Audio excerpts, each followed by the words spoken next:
Exclusivity is dying, and it's not Xbox's fault, and it's not PlayStation. It's actually Steam that is going to usher in the death of exclusivity and make consoles and PC gaming more ubiquitous and more universal, and this will literally change the games industry.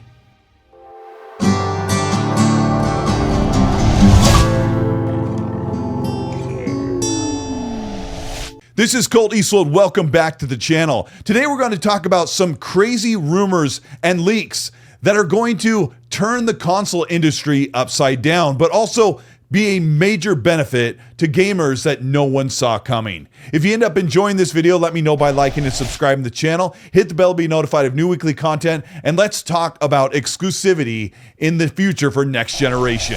Xbox, Nintendo, and PlayStation have been going head to head, and exclusivity has been a major brand driver for PlayStation and Nintendo. But PlayStation, a brand that's been synonymous with their first party only on PlayStation games, is truly changing the way they treat their first party studios and going more multi-platform than ever before. A rumor has just surfaced from Hip Hop Gamer, a content creator who says he has confirmation that PlayStation is bringing Steam to the PS6. Hip Hop Gamer's track record hasn't been tried and true. If you've been following the games industry, especially with Xbox's new hardware reveal that Steam and other PC platforms will be on their next generation hybrid console PC. But will the PS6 really need to bring in Steam to keep up with what Xbox is doing? But before we talk about Steam coming to the PS6, we have to back some of this information up with what PlayStation is actually doing.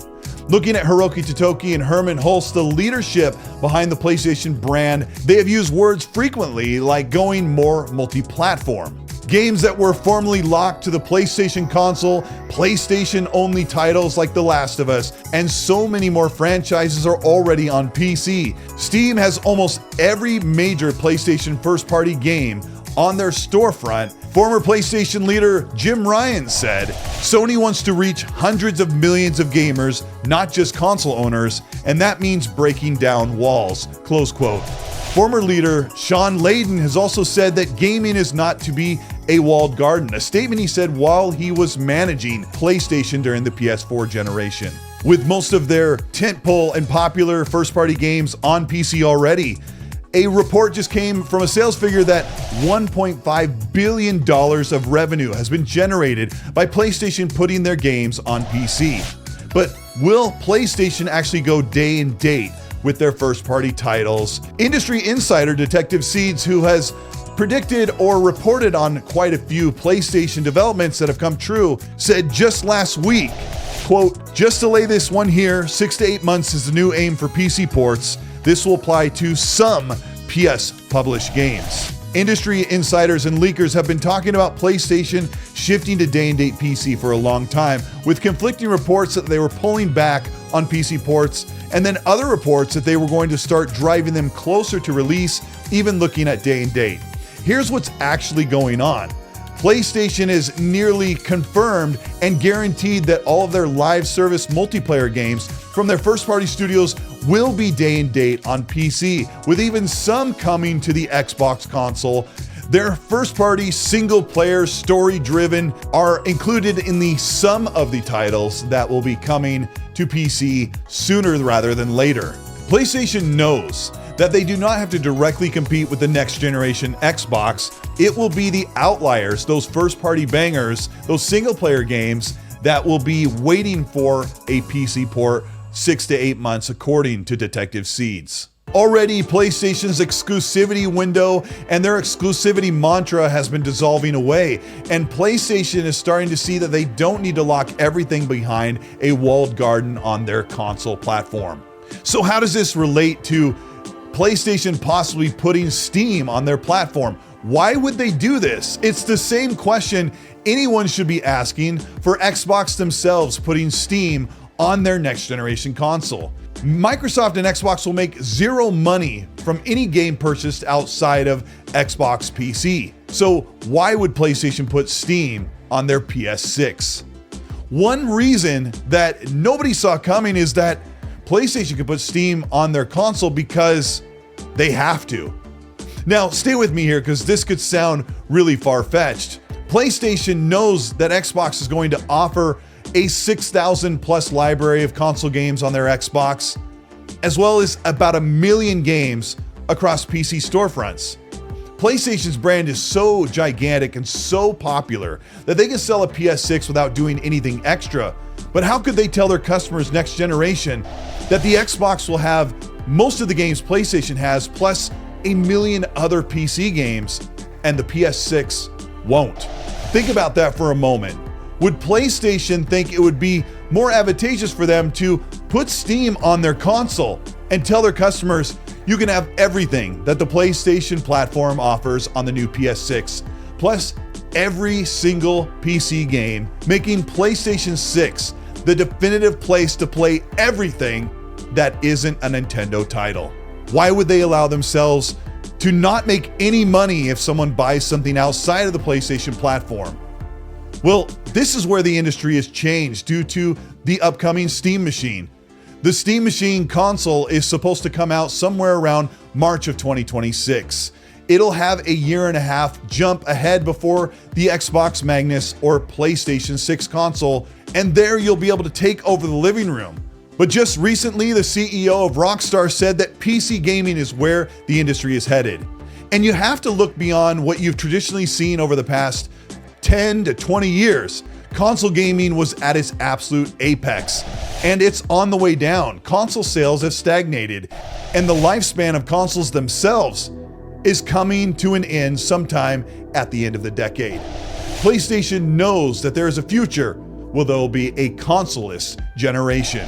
So if the future is truly PC, if the future is being able to play every single game, have console games ported to PC, having more freedom and flexibility to play the games you want to on any screen, the future is already starting with the Steam Machine, and PlayStation and Xbox know this. So the reality becomes PlayStation may not put Steam on there just because Xbox is doing it. PlayStation may put Steam on the PS6 because the industry and the gaming community as a whole demands it. By embracing Steam, Sony and PlayStation could tap into 120 million customers that could decide to cross-pollinate their library by buying a PS6 and also having access to all their PC games. When you ask why would Steam be on the Xbox, or especially why would it be on the PS6, this is your answer. Because if you could have all your games in one place on a great device, why wouldn't you look at the Xbox Magnus or the PS6 with PC support? If PlayStation can make their console more hybrid and PC-like, they may choose to own games across Steam and PlayStation and be able to launch them all directly from one place with the touch of the DualSense controller. The age of exclusivity is dissolving. The idea of having a game locked behind a piece of plastic, Nintendo is the only one who will be holding on to the traditional console exclusivity. But will PlayStation make the leap to bring Steam to their console? You are looking into the future, that instead of having bragging rights or list wars in a dying console war, you have to think of this strategy for you as a consumer. What does this mean for you if Steam is on your console? It means that you'll have access to more games than ever before, more flexibility in how you play those games, and more variety that's ever been available on a console. I don't think the PS6 is going to take this leap yet, but it's definitely where the industry is moving. And with the Steam Machine in the living room, the Xbox being a PC console hybrid, the future for gaming could be something that benefits us all. And with exclusivity dissolving, that will benefit us as gamers and the game franchises that we love. This is Colteastwood. Thank you so much for checking out this video. If you learned something today and you really think that PC is the future, let me know by liking and subscribing to the channel. If you want to further support what we're doing here, you can hit the join button below. That'll get you early access for videos, monthly merch giveaways, and so much more. Also, if you'd like to check out the Patreon, we have tiers there where you can get into the club and talk more about gaming in party chats, and also get into the giveaways and the super class if you want to learn how to do this stuff like YouTube streaming, graphic design, thumbnails, and so much more with my one-on-one training in the super class. Also check out the XNC podcast. That's a weekly podcast that runs every Monday live 5 p.m. Pacific, 8 p.m. Eastern, and Middle-Aged Game Guy and I will talk about the gaming news, leaks, and elaborate on everything that is being talked about in the industry.